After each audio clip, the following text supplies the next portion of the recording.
नमस्कार, तुम्हा सर्वांचं आपल्या एका नवीन व्हिडिओमध्ये स्वागत आहे. तर आता गाडी जवळच आलेली आहे. आम्ही मोबाईलमध्ये पाहिला होता टाईम, तर 10 मिनिटातच आम्ही घरातून निघालो. स्टेशन काही जास्त लांब नाही.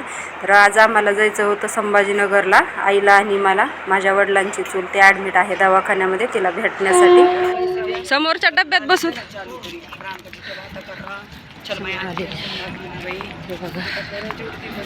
समोरच्या डब्यामध्ये बसून आम्हाला जायचं आहे आजीला भेटायला दवाखान्यामध्ये.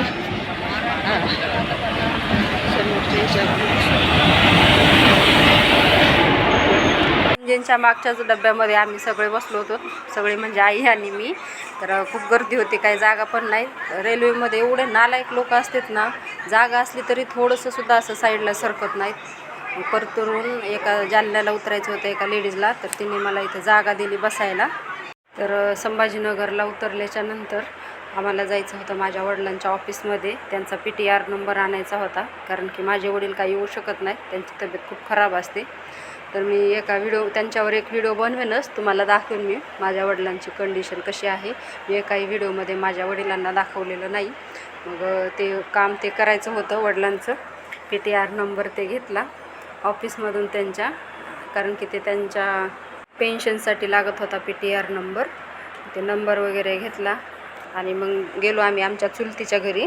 माझी एक चुलत भाऊ ते संभाजीनगरला राहतात. असं खूप ऊन होतं, असे 10 वाजल्याच्या नंतर अजिबात बाहेर पडा वाटत नाही. पण हे दोन्ही कामं करायचे होते. आमच्या आजीला पण भेटायचं होतं, कारण की आजीची हालत पण खूप खराब आहे. ती पण ॲडमिट आहे दवाखान्यामध्ये.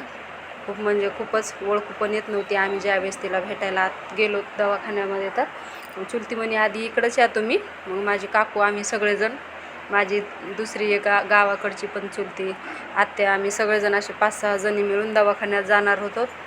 तर आमच्या चुलतीनं स्वयंपाक वगैरे केलेला होता, जेवण वगैरे केला. तर असं इतकं ऊन होतं ना, भयानक ऊन होतं. तर पूर्ण आईनं मी स्टोल बांधला. तर थोडंसं काम वगैरे झाल्याच्या नंतर दवाखान्यामध्ये सुद्धा गेलो.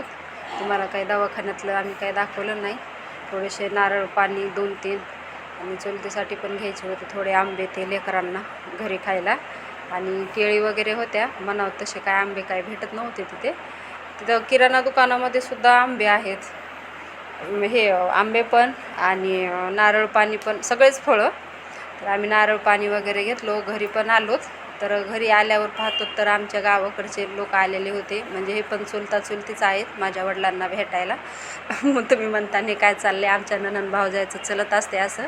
तर मी गेले ना, तर वहिनी माझ्याकडून आयब्रो करून घेत असतात. त्या म्हणतात छान तुम्ही आयब्रो करतात ताई, तर माझी आयब्रो करा. असं नाही की आम्ही नणंद भावजायत, पण आम्ही मैत्रिणीसारख्या जास्त करून राहतोच. त्यांना काय आवडत नाही व्हिडिओमध्ये जास्त यायला. संध्याकाळचा स्वयंपाक वगैरे करायचा होता. त्यांनी पुरणाची डाळ शिजू घातली होती, पुरण पण केलं होतं. मी रस आमटी वगैरे केली. मग इकडं वहिनीने पुरण पण तयार केलं होतं आणि मग त्यांनी पोळ्या वगैरे करून घेतल्या. सर्वांनी आवडीनेच खाल्ल्या. आणि संध्याकाळच्या वेळी मस्त जेवण वगैरे झाल्यानंतर ना, इकडं मुलांचं कोणत्या चोर पोलीस खेळायला, काय खेळायला, ते जाई जुई खेळायला. हा ना, ते फुलांचे नाव जाई जुई, मग ते जोडायचे असतात ना एकसारख्या. काय आली रात्रीच्या वेळेला मुलांना चालू होतं व्हिडिओ. नक्की लाईक करा.